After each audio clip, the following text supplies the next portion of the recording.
Well, I suggest you try that at the opening. I just want to say with some pride that Maurice, who stood at the end of the line of our Jamaican comrades, works with us at AIDS Free World. At the other end of the line is Julia Greenberg, our Associate Director, so we are in every sense involved in this struggle and enormously proud to be allied with Robert. May I make just one point? 6 years ago when Robert got $10,000, the budget for UNICEF was over $2 billion a year. The budget for UNDP was between $3 and $4 billion a year. The budget for the World Food Programme was over $4 billion a year. The budget for the World Health Organization was $1 billion a year. And they allowed themselves to find 10,000 paltry dollars because of the inherent discrimination that lay within the breast of the organizations that were willing to make the contribution. My daughter worked for UNIFEM, the little tiny UN's women's agency, which has now been superseded by a new agency called UN Women, which was created just a couple of weeks ago by the United Nations. My daughter Ilana worked for 7 years for UNIFEM, and she was, I'm proud to say, the chair of UN Globe for a number of those years, which was the gay and lesbian organization at the UN.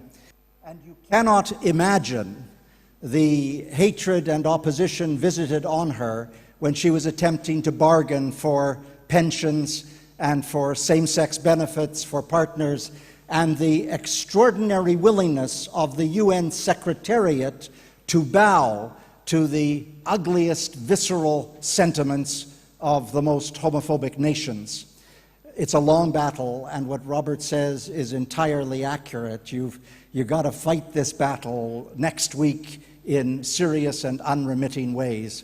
And to draw this session to a close, and having already been acknowledged as the person in UNDP who is bringing such centrality to the issue of HIV, is Mandeep Dhaliwal, who is on my left, a long-term HIV and human rights activist, a physician and a lawyer by training, leading the human rights and sexual diversity work at the United Nations Development Program. Mandeep.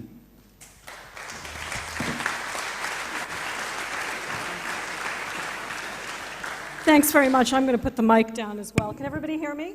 Yes? Okay, great. So I'd like to begin by bringing greetings to you from Jeffrey O'Malley, who really is the person responsible for stepping up the game at UNDP, and also within the United Nations program generally on AIDS around sexual minority issues. And Jeff arrives tomorrow. He's very sorry that he couldn't be here with you today. And he'll ask me when he arrives tomorrow, so Mandeep, what were the 3 or 4 really important things that happened yesterday? What are the takeaway messages? This is what I'm going to tell him. I think I'm going to tell him leadership is really important, and we came to the table too late, but we can really make a difference by showing real leadership now. We need to respect the leadership of communities. We need to tell donors, where's the money? Where is the bailout for the AIDS response? There was bailouts for banks who are already a year later showing record profits again. Where is the bailout for the AIDS response? And I think you should all ask yourselves and ask the donors that. Why do we accept that funding is being flatlined? If there's money to bail out the banks and they're already showing profits, where is the crisis in public finances? And why is the AIDS response being held hostage to that? It's a big question.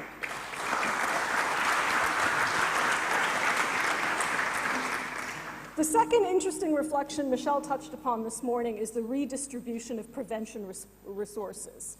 96 to 97% of prevention resources are ill-targeted, ill-spent. Why aren't we angry about that? Why aren't we demanding that prevention resources be spent where the need and the risk is the greatest? I was really delighted and also depressed, actually, to open the New York Times on Monday to read an article about the US national strategy on HIV, which I think is laudable. It's a wonderful strategy. But there was a 1-paragraph size caption that said, resources must go where the need is the greatest. Like this is news? That depressed me. 25 years on in the AIDS response, that is depressing that that is a revelation to the New York Times and to the administration of the United States government. I mean, I was shocked by that. But it's good, it's welcome, better late than never.